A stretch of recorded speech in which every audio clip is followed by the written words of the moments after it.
Baker throws. There's a long pass. It's going to be, I believe, the Giants from the Pennant. The Giants from the Pennant. It's one of the most famous calls in sports history. Bobby Thompson's shot heard round the world. It's the climax of a comeback story that feels impossible, but it's a miracle etched in baseball lore. For 50 years, that's what it was. The ultimate story of resilience, of never giving up. But what if it wasn't? What if the greatest comeback in baseball history had a secret, a shadow? For decades, there were whispers, rumors among old players, an open secret that everybody in the know just knew.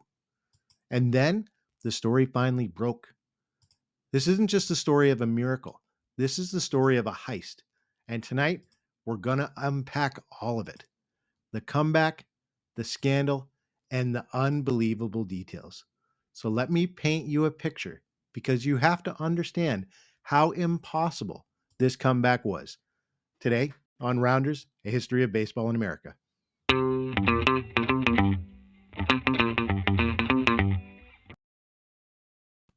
It's August 11th, 1951. The Brooklyn Dodgers are cruising. They're 13 and a half games ahead of their bitter rivals, the New York Giants. In baseball, that's a death sentence. It's over. It's done. No team in history has ever blown that big of a lead. And then August 12th happens. The Giants just stop losing. They rip off a 16-game winning streak. Think about that. 13 of those wins, they came at their home park, the Polo Grounds. From that day on, for the rest of the season, the Giants played at a level that's almost too hard to believe. They won an astonishing 37 of their final 44 games. Now, the popular story is that the Dodgers collapsed, but the numbers don't really bear that out. The Dodgers played .542 baseball down the stretch. That's not great, but it's not a historic wheels-off collapse. No, this wasn't a Dodgers collapse. This was a Giants surge. An unprecedented, unbelievable, historic run to tie the Dodgers on the very last day of the season, forcing a 3-game playoff. It was a miracle, or was it? How did the Giants pull this off?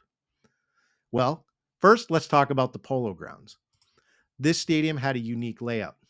The clubhouses weren't tucked away under the stadium, they were actually in center field.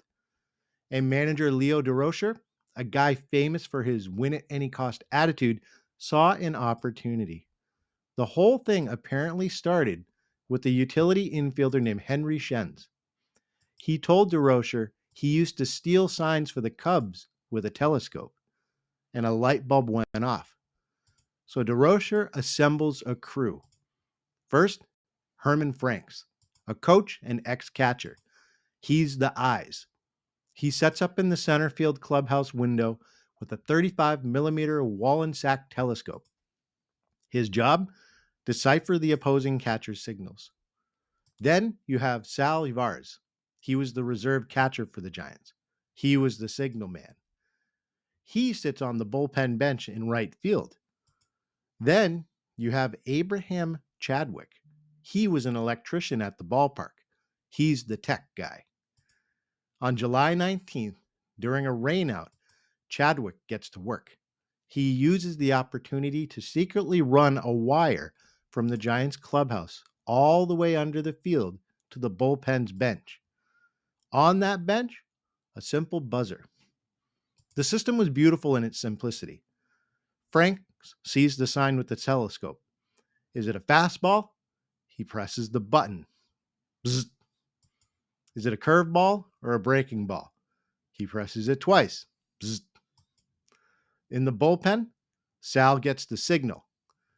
If it's a fastball, he holds up a baseball. If it's a breaking ball, he tosses the ball in the air. The batter, watching intently, knows what's coming. And here's my favorite detail of the story. The electrician who installed the whole system, Abraham Chadwick, he was a lifelong diehard Brooklyn Dodgers fan. You can't make this stuff up. So the system was in, and the Giants' historic run was about to begin. So this is the part of the story where you expect me to tell you that the Giants' hitting exploded They're stealing signs. They must have just teed off at home, right? Well, kind of. This is where the story gets really weird. Let's look at the numbers. After July 19th, when the system was put in, the Giants' home batting average, where they had the signs, actually went down. Their road batting average, where they had no system, went up. So what happened? What actually changed?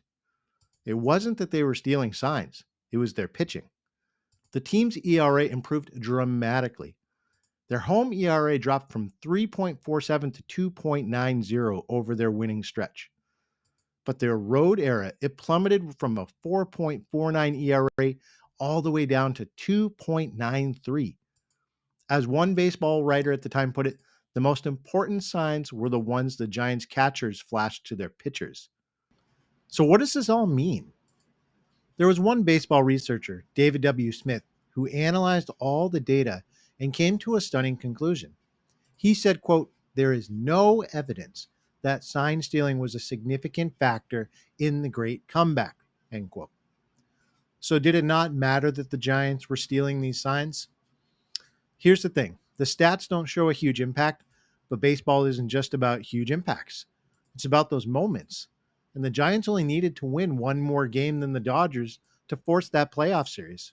If that buzzer system won them even one game, just one, that they otherwise would have lost, then it worked and it changed baseball history. So for 50 years after this, the players denied it. It was just a rumor, but by the early 2000s, the old timers had started to talk a little bit more. And the wild part, they weren't sorry at all. Reporters who interviewed them said they talked about it with cheerful pride. Sally Vars, later on, the signalman, remember him? He said, quote, "I'm 180 degrees from apologetic," saying that the team should, quote, "take pride in its treachery." Herman Frank, the man on the telescope, was asked about it. And he said with a smile and a wink, quote, "Everybody was stealing signs. I don't know anything about our club."